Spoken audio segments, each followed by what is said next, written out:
to our Financial Management Association first meeting of the year.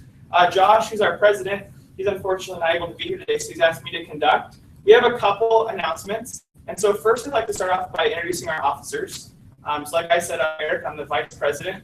Josh, he is not here, but he's the president. And then all the other officers, if you could just stand up briefly and just say your name and as well as your position, that'd be good. We'll start with you. I'm Simon Season. I'm vice president of the Committee. I'm Natalie Barkley, and I'm treasurer. So if you have your dues, they're to be paid at the rep desk, and they're $10 per semester and $15 for the whole year. So we really want to make sure that they get paid this year, so we can make sure we keep on breaking pizza. It'll be here shortly. There was a delay in the fax machine, apparently. She's the money collector. I'm Corey Phillips. I'm vice president of Programs Committee. All right, and so we have some other officers. They're not here quite yet, and as they come, you can meet them after the meeting. So an important thing that Natalie touched on is our dues. You don't have to pay $10 and $15, but for the entire year, for both semesters, it's $15. And if you decide just to sign up for one semester, it'd be $10. Those can be paid at the rep desk, which is the bottom floor of Reed, and they'll give you a receipt which you bring to our next meeting, which will be the first Wednesday of the month, and we can get you set up from there. We're going to be having a Finance Club t-shirt design contest. So we're going to be making t-shirts this year, which we're really excited about. So if you find yourself particularly artsy, which I am not, or know someone that is, please find something for us and email it to psbehrendfinance@gmail.com. And the winning design, the person that we just had to go through design, they're going to get a free t-shirt. And that deadline will be the 23rd of this month. Our next meeting is going to be October 7th at 5 p.m. That's not the correct room number. I apologize for that. It's going to be here again, which we're excited to be back in here. And we're going to be talking about internships and how to get your foot in the door. So that'll be nice. We also have a couple other subsets or sub-clubs of this organization. One is called the Alumni Task Force. There were quite a few people at our meeting today, which is good. We get to talk with an executive and an alumni of this school, Bruce Gray, about how to analyze companies and get some really good experience as far as that goes. And our next meeting is going to be September 16th at 1:30 in the afternoon. We're going to meet in Burke 270. We also have a new FMA website, which we're kind of excited about, that I figured I'd show you really quickly. It's partnershiperie.biz.fma, and this is our the website. Has a lot of good information on it. I encourage you guys to check it out. Has I guess our pictures and stuff on there, and some information. A really attractive group, so it's exciting. We also, something that's super cool is that we got the Superior Chapter Award this last year. That was our first time, I believe, and that's excellent. That means we're at the top of all FMA chapters across the globe. And so today we have 3 presenters. I'll just go ahead and kind of introduce them all right now, and then we'll let them go. Dr. Greg Philbeck you guys know who he is. Fantastic individual. Is all of our icons. We love him, and we're so grateful he dedicates so much work for this organization and for all the organizations surrounding the School of Business, as well as the Finance and Economics Department. We also have 2 guests whose names are Laura and Mark. They're from the Suitable organization, and they're actually going to present to us first for a few minutes, and followed by Dr. Philbeck. And then we have Adam Nelson, and he's a financial advisor at Edward Jones. And he's going to talk to you about his career. He's an alumni, and we're looking forward to that. And we should have pizza coming. We're a little bit delayed in that. I guess the fax machine got delayed or something of that sort. And so when that gets here, you can feel free to quietly get up in an early fashion if it feels appropriate and grab a slice of pizza and return to your seat. Mark and Laura. Thanks. Maybe we'll just back to Hungary for a few minutes. So who's seen us so far? Who's talked to us? Okay, cool. So I'm Mark. This is Laura. We're 2 of 4 people on the Suitable team, and this past year we founded an education technology startup over in the city of Pittsburgh. And the concept is simple. When we were at school, we're Pitt graduates. While we were in school, we thought that, and some of the seniors and juniors in here can probably relate to this, but we thought the school did really well at servicing our academic development, so telling us what classes to take, when we were going to take them, making sure we're staying on track with our transcript so that we graduated on time. But what we thought was missing was something similar for our career development. So a structure around helping us target employers, pick the right internships and jobs we should be going after, and then building the skills necessary to get those internships and jobs. So we thought that was missing. We kind of had to make it up as we go and just hope that it stuck by the time we sat down in an interview suite. And so paying all this money to go to college, we thought that something more could be done. So we made Suitable, which is this career development platform, which we pitched at a competition over in Pittsburgh last year. There was 85 teams across different states and ages, and we ended up winning and getting our first investment to move forward with the company. And since we have now six school clients, 30 or 40 employer clients, and we're just recently partnering with Penn State Behrend to also bring on you guys and your employers. So I guess some of the two biggest schools so far are Pitt and Arizona State, and then we have employers like Dick's Sporting Goods, Grant Thornton, KPMG, FedEx, Verizon Wireless. So we have some pretty big name employers, and hopefully with the Black School business, we'll get some more. So we'll walk you through a quick demonstration, real quick what the platform is. You guys are welcome to sign up. I know it's more geared towards the students in the professional development program, but they said it's also open to other students as well. I want to see if there's a way that we could do the process. If you want to sign up, you want to psu.suitable.co. Yeah. You have to use your Penn State email address. Yeah, it's psu.suitable.co.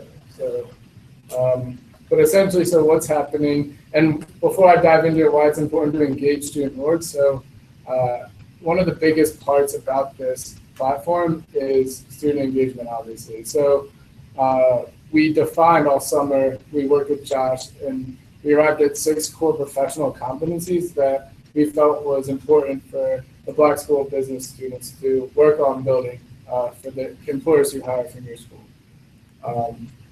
You'll see the list if you sign on. We still have to make some alterations. We started out with a bunch and we finally arrived at the final set.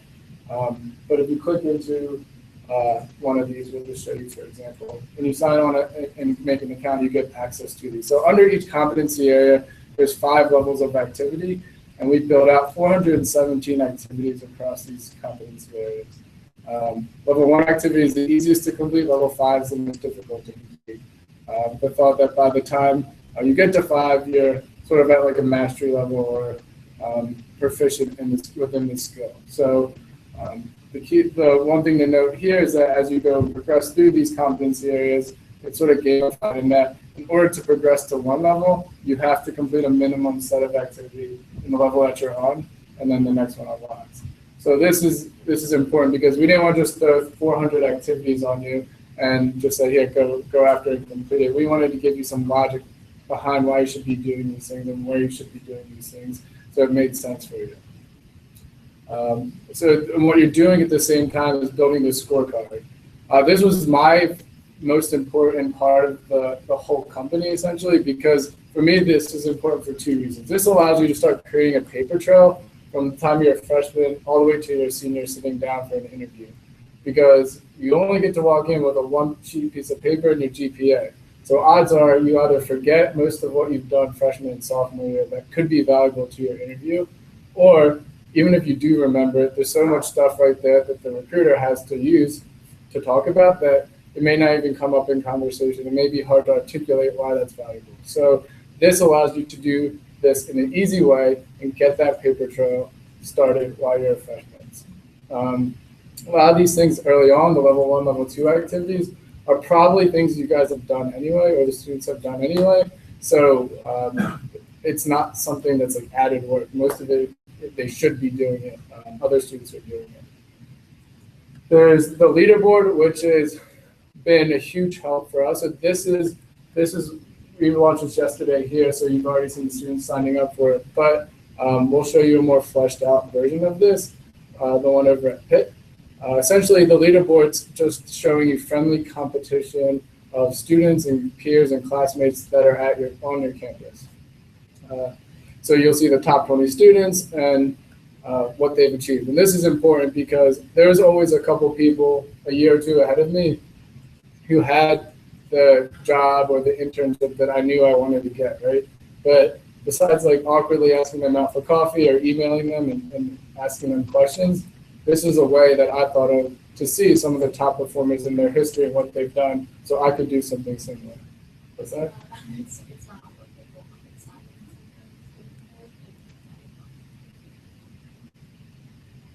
What did you Oh, do? no. So, and the leaderboard's also important for employers. So in middle of October, we're pushing a platform release where employer profiles are going to be on here as well as student org profiles. The employer profiles are going to be able to see students, and students can follow their jobs or internships. And then they can also offer jobs and internships to the students. Student orgs are also going to have a profile on there as well because they have a lot of activity they do that is meaningful for employers. So if you go back real quick, you can see what this kind of looks like.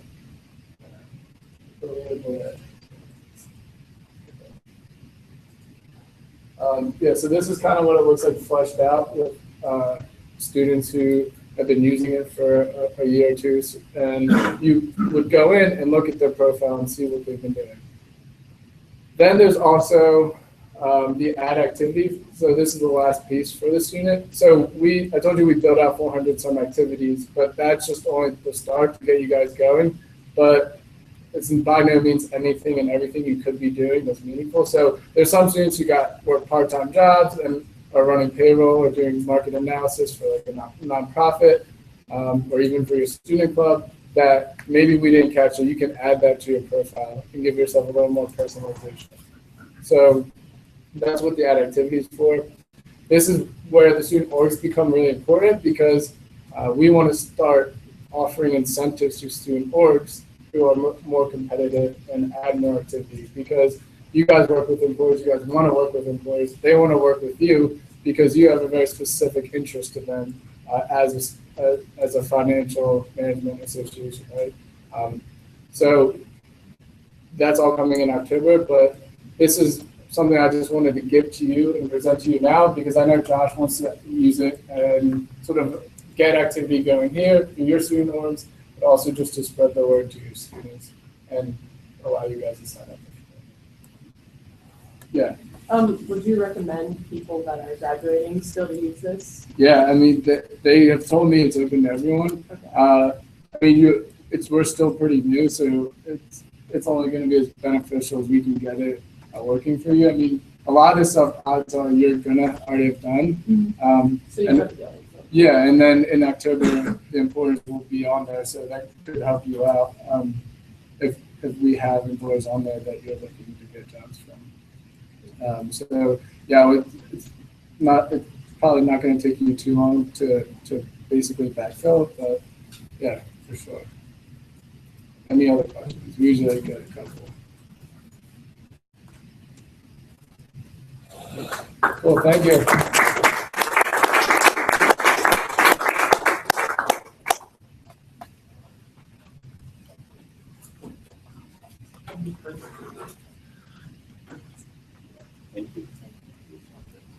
Okay, hello everyone. I'm Greg Philbeck, and I know you've probably already been blasted with several emails from me over the course of the last couple of weeks.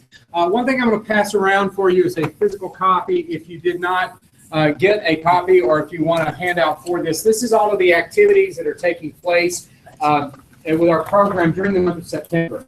We are a very, very active major, and we're very, very excited about all the activities that are taking place, and we want you to get involved to the fullest extent. First, I'd like to offer kudos to the FMA officers for all of their hard work. This team and the previous team together put together an application to be recognized through FMA, or the Financial Management Association, for consideration for Superior Chapter Award. Now, to give you some perspective of this, the FMA, the Financial Management Association, only awards the top 5% of clubs across the world with a superior designation. That's the maximum that they'll do.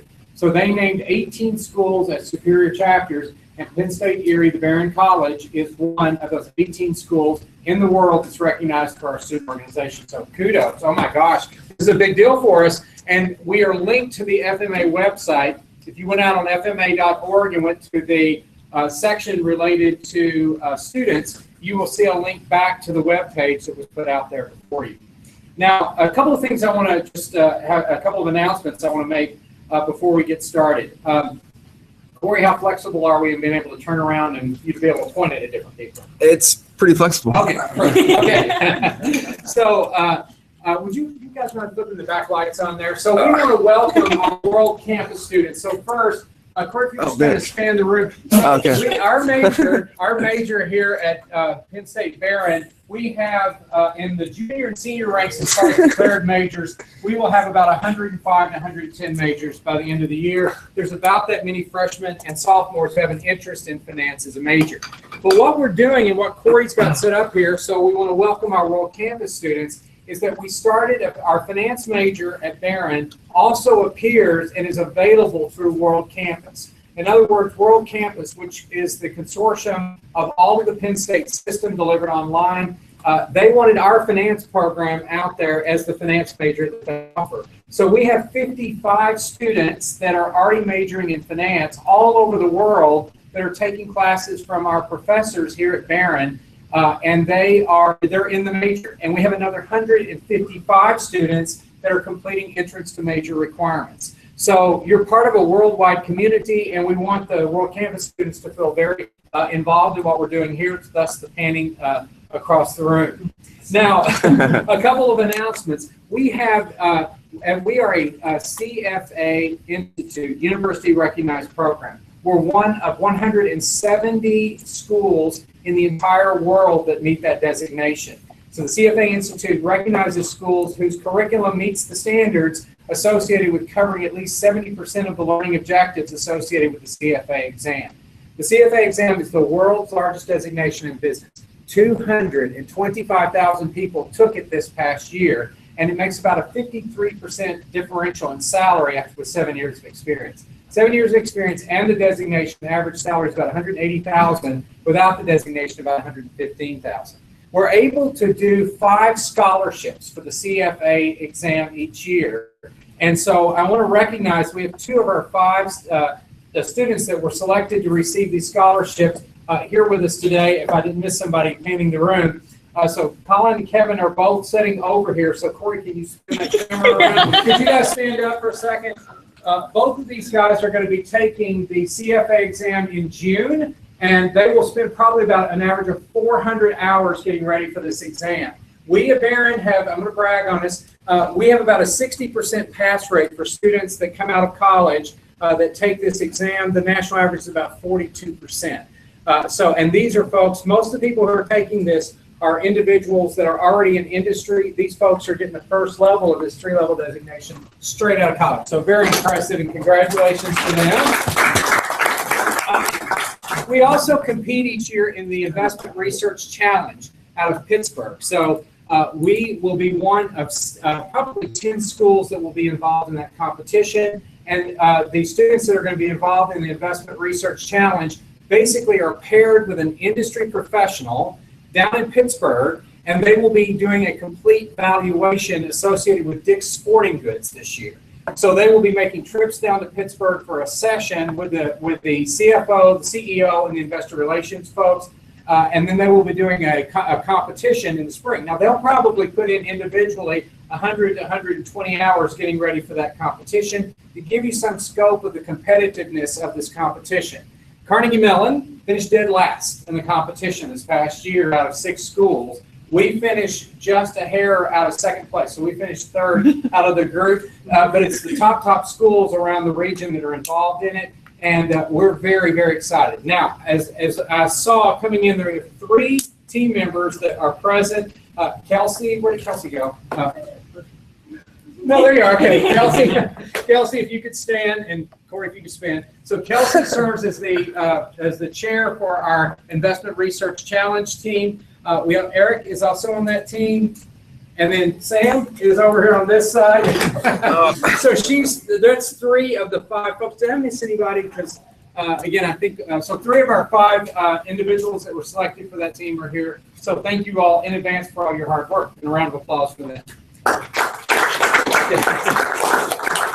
2 last announcements, and then I'm gone.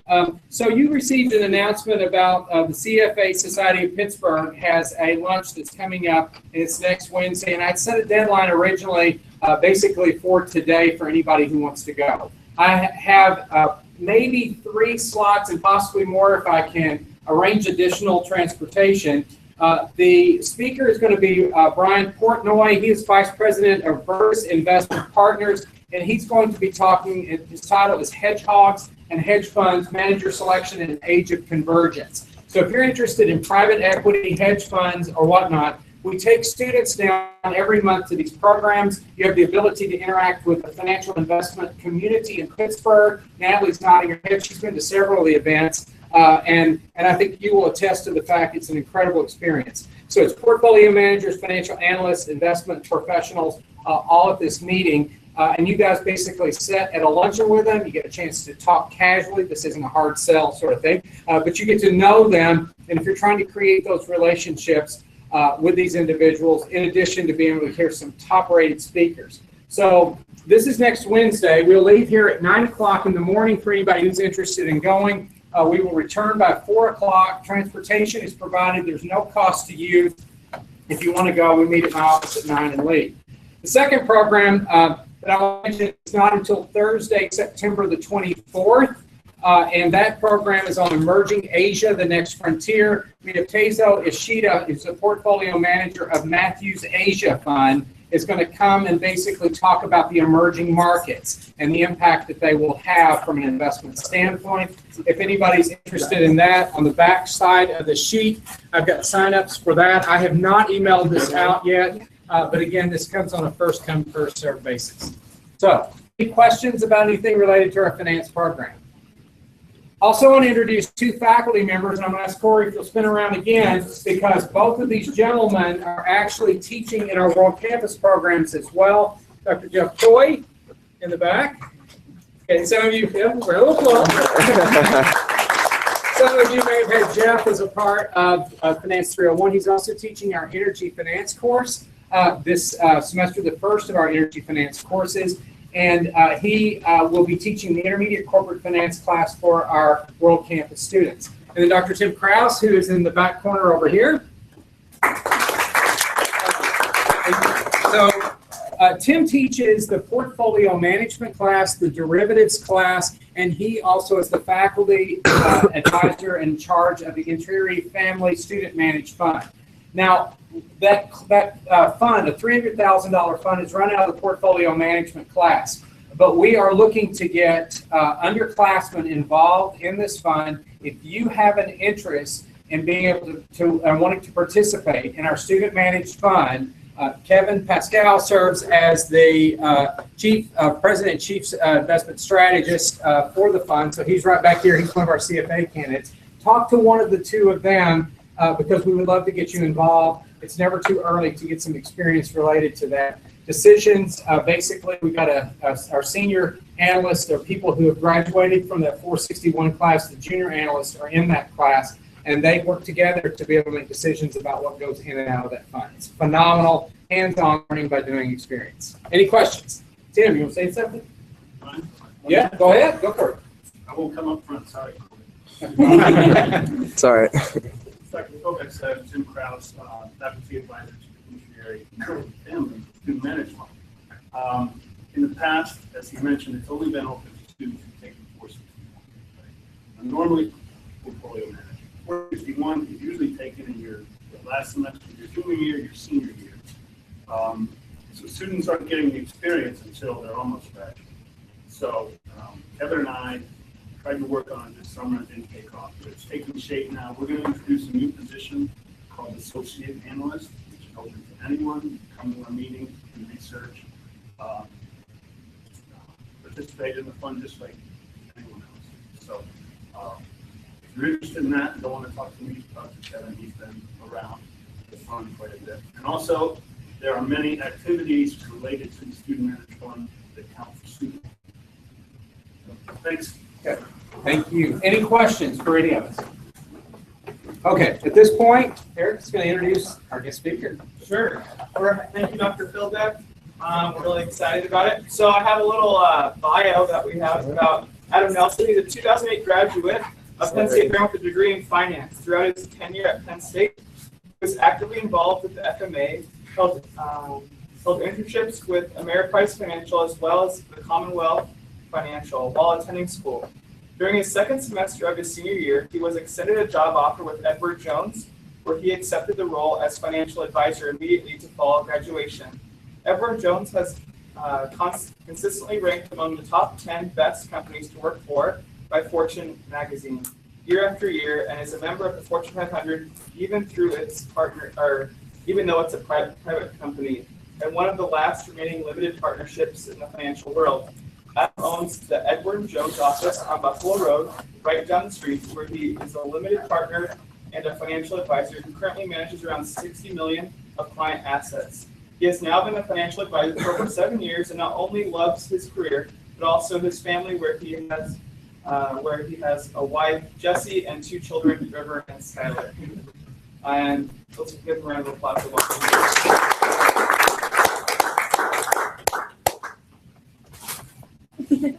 I got a bottle of whatever Dr. Philbeck has. Be the bestseller.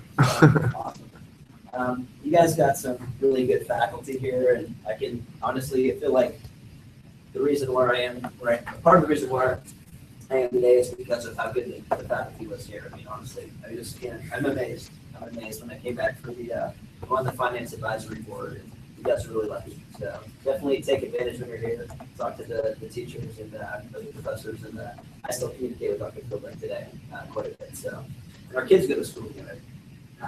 I have a stepson that's 17, even though I just turned 30 last week. So it's kind of funny.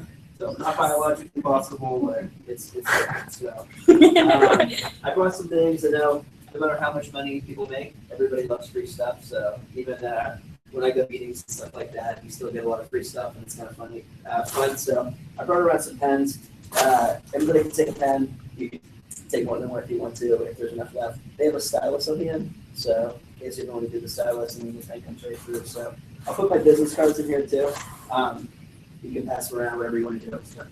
And feel free to get pizza if anyone wants to get pizza. I didn't know when I'm starting for the food, but I mean, basically, like Eric was saying, I graduated in 2008.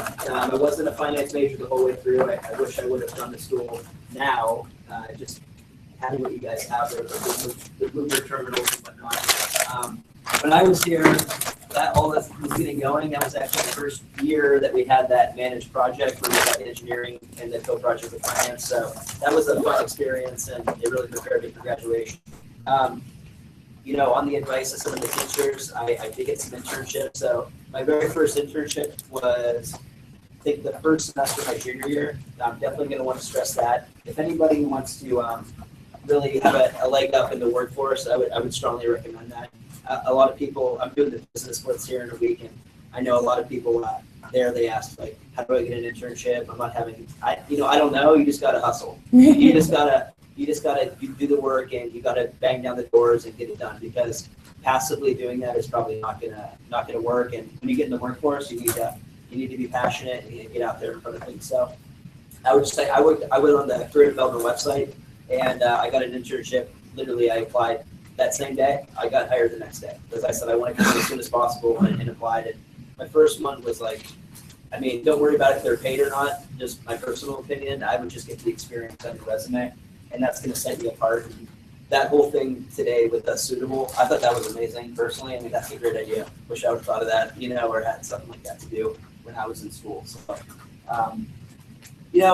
being a finance major, just to kind of like segue to that, I was amazed my senior year, and I was in Dr. Philbeck's class. That's probably one of the last classes we had. And he asked all of us, who knows what they want to do after graduation. And I was amazed at probably half the kids in my class had no idea. And my opinion personally about college is, like, you're here for 4 years, you're paying a lot of money, as the people from Suitable said. you really need to develop, in my opinion, by the middle between your sophomore and junior year, like what job you want to have. I started up pre-med.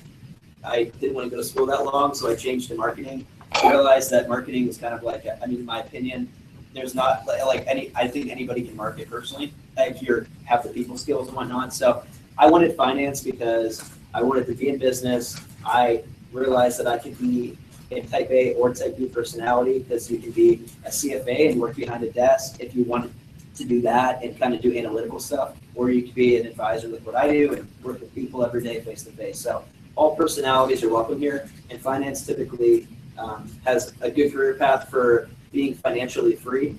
And I guess there's just a lot of options at the end of the road. With 10,000 people a day turning 65 in this country, there's a lot of people that need investment advice and they need help managing their money. Even though you hear all these commercials about these computer advisors and stuff like that, I can promise you that human beings are still going to be the go-to for money, managing money and whatnot. So just a little bit about me again. I did another internship with Ameriprise after that for a year. That one, I mean, it was nice. The internships really, what I got out of those were, they got on my resume. I got real world experience, and then I also kind of realized like what I wanted to do and what I didn't want to do in my job. I worked for two different companies. The one company I worked for, the first one I got, all they did was manage money, and they did like a fee-based account. So anytime you came in with them, they charged 1%, and that's how they did every account. So I got to see kind of their lifestyle and how that went. Ameriprise was different. They did like transactional stuff more often. So it was more like stock trading and stuff like that. So I kind of got to see the pros and the cons of each type of the business. And that helped me develop in my own practice, because at River Jones, we're allowed to do either one of those or any combination. And I do insurance as well. I do 401ks and all that. So I do a lot of different things. Pretty much if it involves money, I could probably do it. We don't do everything with options and things like that, just because that's not something that our company just dealt into, but I'm licensed to do that as well. So again, finance program was great here. Just a little bit about the job. I'm sure some of you guys are thinking about being a financial advisor, or maybe wanting to do that career path. If that's something that you want to do, like I said, if you're juniors in here, things like that, definitely focus on the job you want and take the steps towards that. Don't graduate saying, I don't know, or the cliche, I want to work for a Fortune 500 company, or I want to work for a bank. I mean, that was like the most popular answers in Dr. Kobeck's class was, I want to work for a bank. Well, it doesn't really mean anything. Anybody can work for a bank.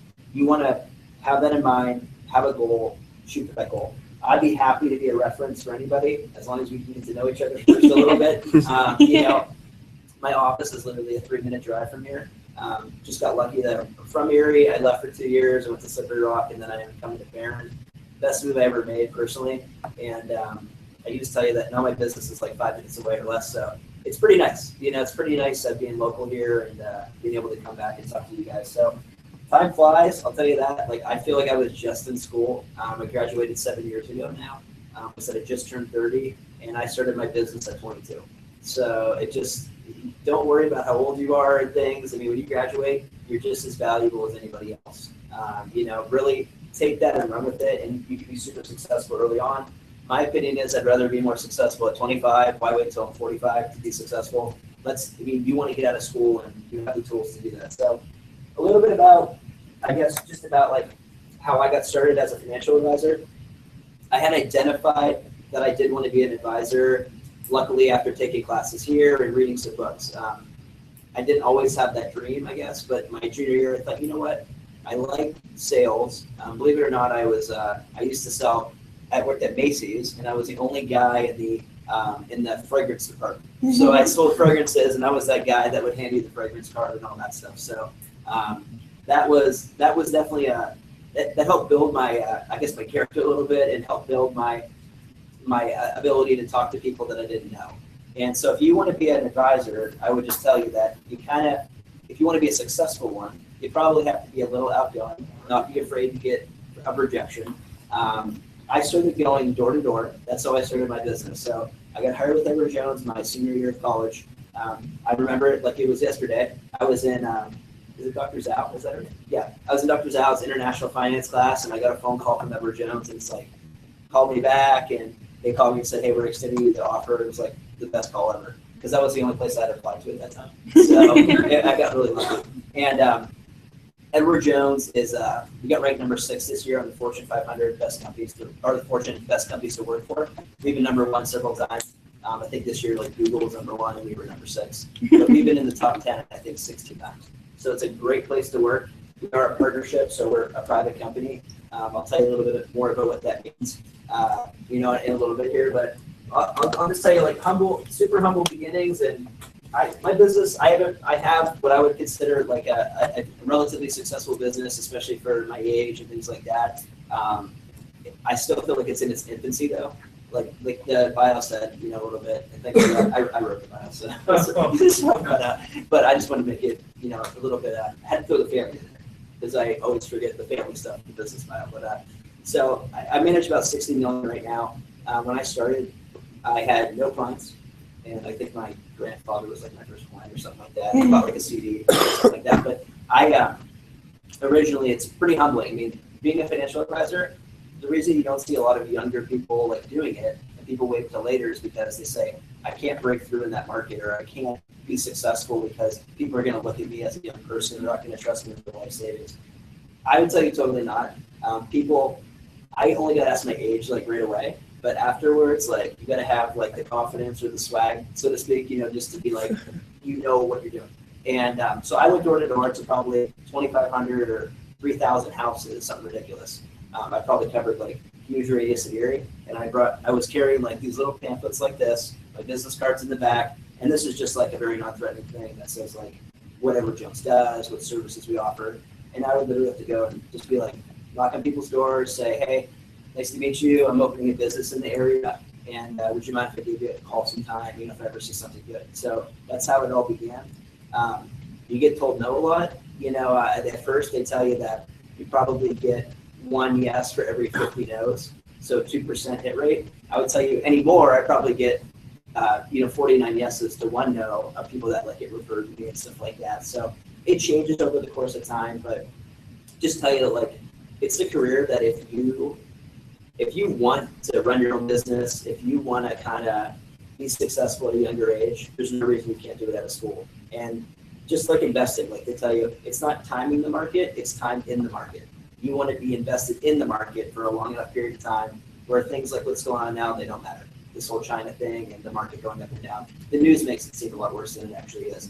The point is, like a job like this, you want to be doing it for 30 years if you can. You don't want to start when you're 40 and then only be able to, you can do it forever technically. But it's a really job that lets you be financially free. I can tell you that right now. So that's how I started with Edward Jones. It was kind of like meant to be thing. I was leaving for a class at Behrend, and I was working at Ameriprise at the time, and somebody came and door knocked my parents' house, and the rest of it's history. It was kind of crazy. The guy said, hey, I'm starting a business with Edward Jones, and have you heard of us? It was just meant to be, but I can tell you that if you haven't heard of Edward Jones, you should Google it, because it's a really great place to work, and I can tell you they love college students. We have programs now, and I've actually helped several people from the finance program here get hired. And we do internships, we do college graduate programs and things like that. So basically, if you get hired with River Jones out of college, you don't have any business experience, and we're aware of that. So what we do is, and I'll probably go to the website and show you this in a second, we take you and you'll go live in St. Louis or Arizona for a year, and we train you in every department, and they pay you pretty well. I think you make like $45,000 a year or something like that as like a trainee, something along those lines. But they basically put you in housing with other people that work for Edward Jones. You learn all the systems and things like that. And then when you graduate from that program, you're now a little bit more established in the business world. They will let you more or less pick a place around the country where you want to start your business. So if you want to move, fine. I've had people that have graduated from Penn State main campus that are from Erie.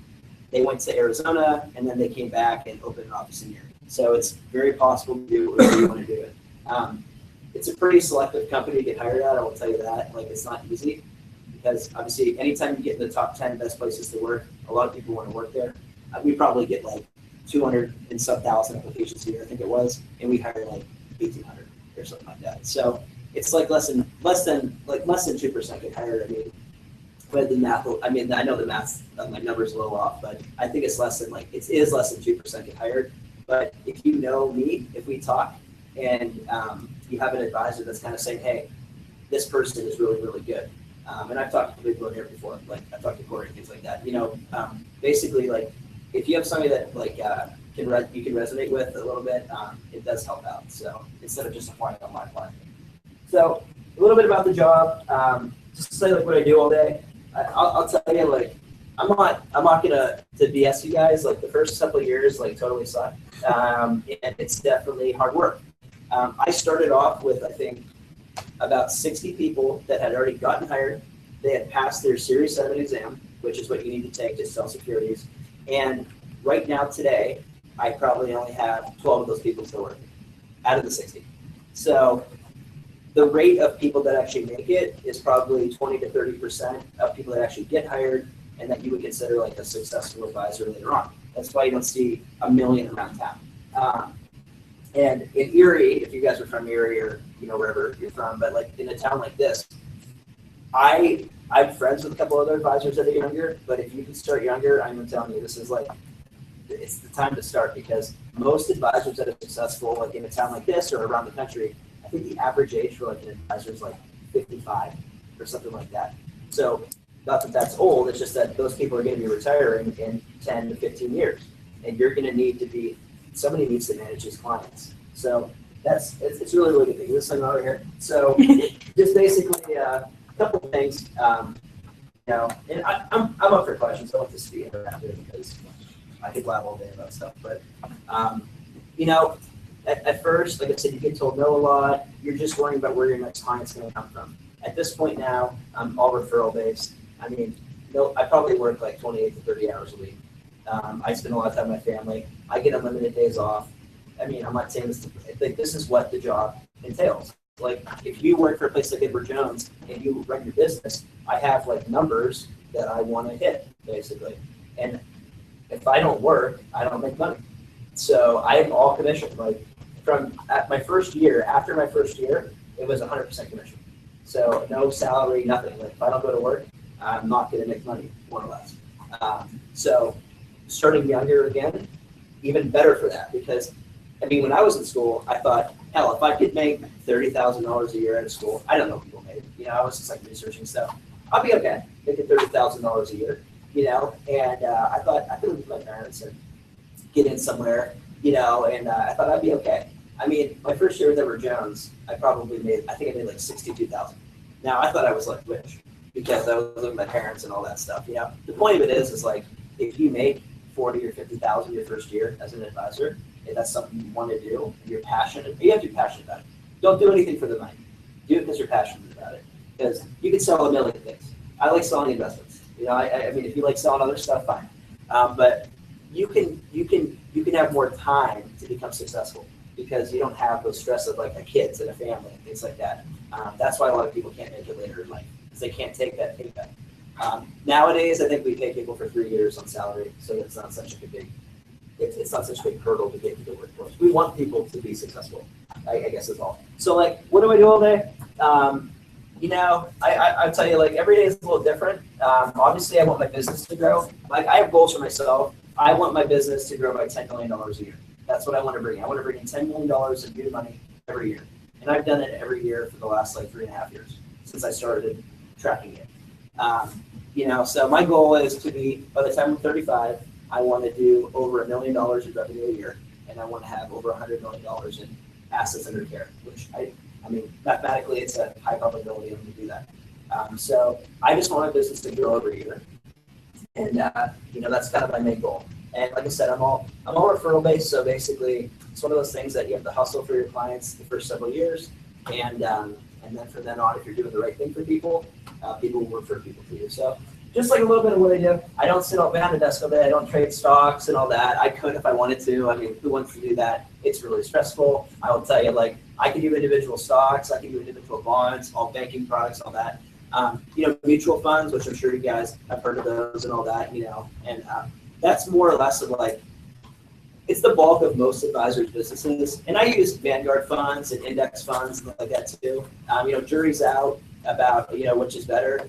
whether you have funds that are passively managed like Vanguard or index funds, or actively managed funds where human beings actually doing it. Then you guys with the internally managed fund, that's an actively managed fund. I mean, you guys have research going into it. I like actively managed funds personally better because I like the fact that somebody can use discretion to say, hey, you know what? Things stink right now in this part of, like the energy market, for example. Things stink right now. Maybe we shouldn't own any energy stocks right now. But an index fund's not going to do that. They're just going to own energy no matter what. So in the last couple of years, index funds have won because the market's going straight up. A year like this, I can guarantee you passively managed funds are going to win. So it's kind of nice that if you get involved with the internally managed fund, that's like part of what I do is look at stocks and all that. I look at what CFAs do. So if you want to take the CFA exam, great. CFAs are the ones that manage most of all these mutual funds out there, and they get paid big bucks to do it. So I really love that. I mean, basically, though, like when I'm with clients, I have investors that, I mean, I have people that are worth anywhere from next to no money to several $1 million. And I manage all these different accounts, and I run 401ks too. So I build retirement plans. Like I have WQLNs, the radio station, the TV station. I built their plan. I manage all the people's money that work there and stuff like that. I have like 4 or 5 machine shops around town too and stuff. So I do a lot of different things. Like in general though, like if you were a client coming in to me and said, hey, Adam, you know, I want to build a growth portfolio and all that. I use Morningstar a lot. I don't know if anybody's heard of Morningstar. But, you know, basically my goal is to just articulate some of these complex things to people in a simple way. The people will get confused really easily. So pictures generally work great. So basically, like if you I just want to show you something here. Like here's a portfolio I have for, like this is like, this is the bulk of what I do. So if you, let's see here. So just to show you a couple things. Like when I build portfolios for people, like this is just an example. This is actually a portfolio I have for somebody. If they gave me $400,000 and they said, okay, build me a growth portfolio using funds. I typically mix index funds with active funds with passive funds because I don't have a genie bottle and a crystal ball and know what's going to win that year. So I want to use the best of the best in either category. So this just shows you like, if I built a portfolio using funds that I felt were very, very good, and they were diversified across different international, domestic, small cap, mid cap, large cap, all those things. The blue line is the portfolio I built over the course of the last 10 years, and then the orange line is the S&P 500. Once you guys get into like in the investing world, your goal, my goal is not to beat the stock market every year. That is not my goal. My goal is really to keep people invested, because times like this where the stock market is down 10%, this typically happens once a year, and historically happens once a year. We're in the second longest period in American history. We haven't had a 10% correction. So the news is like saying things like market meltdown and this and this and this. I mean, that's not the reality of the situation. I've only had 2 clients call. I probably have 1,000 clients. I've only had 2 people call to say, I want to get more conservative. That means that I'm doing my job, because I've had about 20 people call to say, should we be buying now? And that's doing your job. So just so you guys know, when you guys get invested, everybody's personality here is different. Love it when the stock market's down like this, because the only people that should hate when the market's down like this, or if you have to take a huge distribution out of your assets to pay for something, which you shouldn't have it in the stock market anyway, or people that are on like a fixed income where if you're taking out like a 8% withdrawal from your account every year, which is again too high. For the average person that's still accumulating their money, you love these periods because stocks are the only thing that people want to pay more for next month than they did this month in the world. I can't think of anything else people want to pay more for in the future besides stocks, because people are so attached to the statement aesthetics where it just goes up all the time, and that's not the reality of the situation. You can't. Our economy is growing at like 2 to 3%. The stock market shouldn't grow by 15 or 20% a year. It's just not. Something doesn't mesh up. So. Anyway, something like this is what I do, and just to show you a couple things, you can obviously do well, and this is what I kind of show people too. You could do well if you just own the stock market. If you said, I don't want to use an advisor, and I just want to own the S&P 500, which is the 500 biggest companies by market cap in the country, the orange line would have done fine. You would have put in 400 grand, you would have made 104% over the 10-year period. Even with the worst recession in American history, basically, you would have still doubled your money. So it would have worked out fine. But for people that are saying, hey, you know what, I don't want to just own the market, I want to be able to make changes and all that, this is a portfolio with, if I didn't make any changes, I probably would have changed things here. I would have got more conservative, in my opinion. But basically, like, you know, the outperformance was like 27%. So you can do better if you're not trading all the time, but if you just make smart decisions to say, you know what, like right now, I've had a lot of clients that have money in bonds that are probably overpriced, and I'm like, this is a good time to switch them into stocks right now because it's 10% less. So things like this is what I do. And when you guys do like fund analysis and stuff like that, like I'm just going to show you here some of my favorite funds that I use in probably everybody's portfolio. I've been to Boston before, and I've gone to John Hancock headquarters and whatnot. If you like, you'll see funds that the argument against actively managed funds is basically that one of that say, well, most of them don't beat the index in a given year. So only, and I think I learned this in like finance, like only half of managers or less beat the S&P 500. So why even risk it? Well, you'll find funds out there that consistently do it year in and year out. Here's a fund I use in probably everybody's portfolio. John Hancock, this one does. Now, John Hancock doesn't manage it, but that's beside the point. If you look here, this has been the 4th ranked fund in the 1 year, 3 year. It's been the #1 ranked fund in the 5 year and the 10 year. They do it every year. It's like lights out. So this, like last year, the average investor in a diversified portfolio made 4% last year. The S&P 500 was up like 13. A fund like this, I mean, it was up 13. The year before, 39, 18 and a half. In 2011, market was negative. I mean, a fund like this, you can find funds out there that consistently win. So when you have the 401k and things like that, you're going to see funds that don't just look at the percentage numbers. Don't look at what it did for you lately. That's kind of what finance tends to go with. It's like, what have you done for me lately? Another thing to do is if you're an individual stock picker, and this is just my opinion, a lot of times, like I'll look at what are these best funds own, and I'll see like the top 15 holdings. So something like that is good to do too. So if you're ever curious to say, hey, what's good out there? I mean, they have CFAs on this that are doing crazy analytics. Now, a lot of these are backward looking, so don't just like buy whatever they're buying, but you can look at that too and say, hey, what else is out there? If you compare that to like an index fund, just to show you here, like here's the Vanguard small cap ETF. Now people love index funds because they're like free almost. I mean, it's 0.09%. They don't charge any money, but you're going to do exactly as well as the index does. So like in a case like this, they don't have any rankings, but like, you know, basically you see how the lines, there's no differentiation between the red line, the green line, and the blue line. The red line is like how your money would have done in that fund. The blue line is the average fund that does small cap investing. And then the green line, which is hard to see, I know, is like how the Russell 2000 did. So you can see on a fund like this, it would have paid to be in the small cap value fund in Vanguard. On some of the actively managed funds, I've seen funds that can beat their benchmark by quite a bit because they have people that are disciplined and doing what they do. An advisor's job is not to, this is like, you get different responses from advisors around town. Like my job is to make sure that the funds are doing what they're supposed to be doing.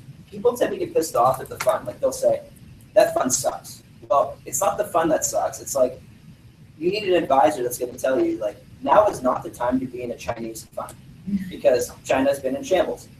The person that manages the Chinese fund has to manage the Chinese fund, and they have to invest in China. Because by law, you have to do what your prospectus says. So like in 2008, for example, that was the #1 ranked fund, and it was down 32% or whatever. It's not the fund's fault that it was down 32%. By law, they have to be investing in stocks. So you need an advisor, or you yourself need to say, maybe this isn't a good year to invest in stocks. And that's kind of what my job is just to make people make more macro decisions, because like 92% of your return is how your money is allocated, not whether you pick fund A over fund B. So all I'm saying is it applies to you guys, you know, just saying that when you guys do your own money, or if this is a job you want to do, I'm more of a psychologist a lot of times, and I'm friends with my clients, you know, a lot of them, and I've developed that rapport over the course of time. And you know, if you like to play golf, this is a good job for that too. So I'm actually going to Pittsburgh tomorrow to play golf, of course, with a buddy that works for John Hancock, and there's a lot of cool things you get to do. I mean, I just tell you, like, I feel really, really blessed that I started at a young age, and I get Edward Jones. I'm not gonna like, you can work anywhere you work and you're successful, you're gonna be happy. But Edward Jones is just like, it's ridiculous. Like, I get 2 vacations a year that are paid for. I just got back from St. Thomas. I'm going to New Zealand in like 4 months. It's like, once you get successful at a company like this, it will reward you. And just work hard when you're young, because I'm telling you, it's really worth it. And at 25, I was like, felt like, okay, I actually could like breathe a little bit. And it was nice. And I'm not going to be up here and like give you numbers and stuff like that. Like, this is what you can make and just give you hearsay. I'm actually going to show you an article. So this is from On Wall Street, and I'll pass this around. This is just showing you like at all the different brokerage firms, and I'll show you. I'll pass this around. At all the different brokerage firms on Wall Street, they rank every year like what you can make as a financial advisor, no matter where you work.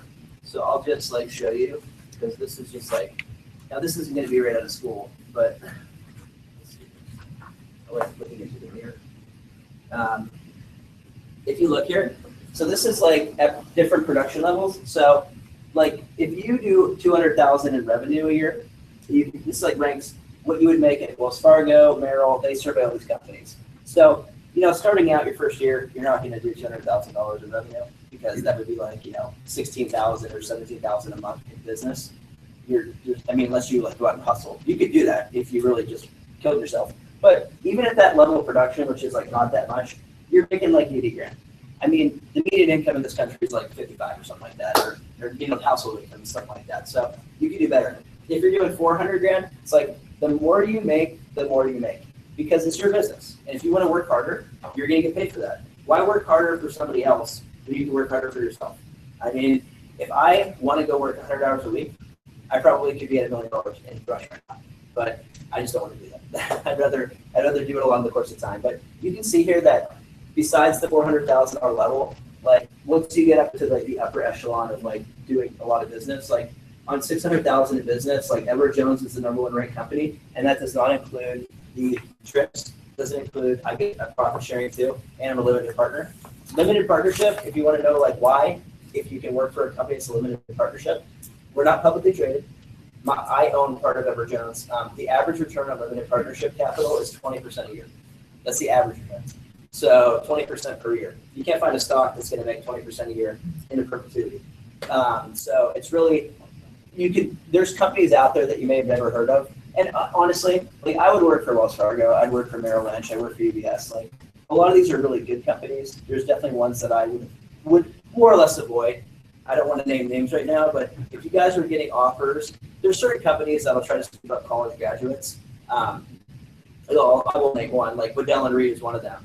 Now, there's some good people at Waddell & Reed, but they are known for hiring a lot of college graduates because they want to get you in the door, and you can be successful there.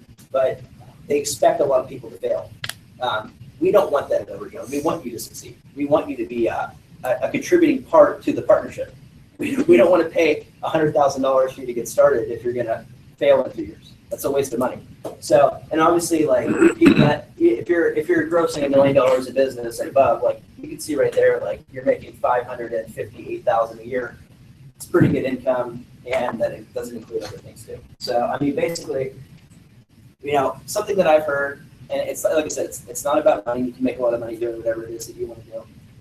But like, if you're an advisor, you know, I feel back. I remember the $175,000 CFA number when I was in school. I thought, oh, that'd be great after 5 years to make $175,000 or 7 years.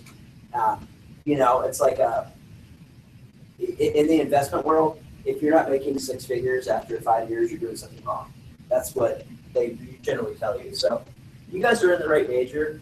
I'm just like, you know, as far as like from the money standpoint and like for flexibility, I just tell you, like, I mean, I go to work at 10 o'clock every day pretty much, but that's not because I'm lazy. I mean, I hang out with I have a 2-year-old, and I hang out with my daughter every morning, and I go on bike rides with her, and I do all this stuff. I mean, there's nights like this where I can, like, you know, I'll stay late for stuff like this, you know, but there's just a lot of flexibility that you have in this career. And if you're passionate about investments and helping people, I had videos to show you, but I ended up rambling too much. But you know, basically, you know, I just want to tell you, like, if this is something you really want to do, talk to me.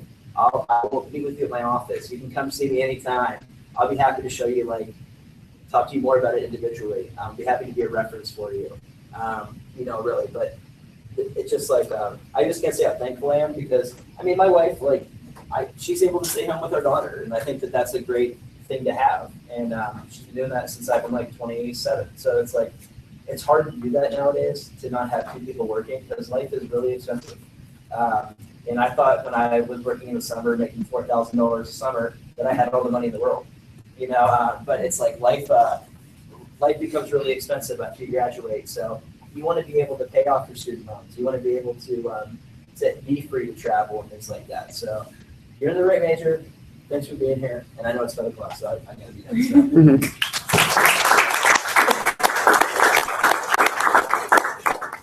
Thank you. And that's our meeting.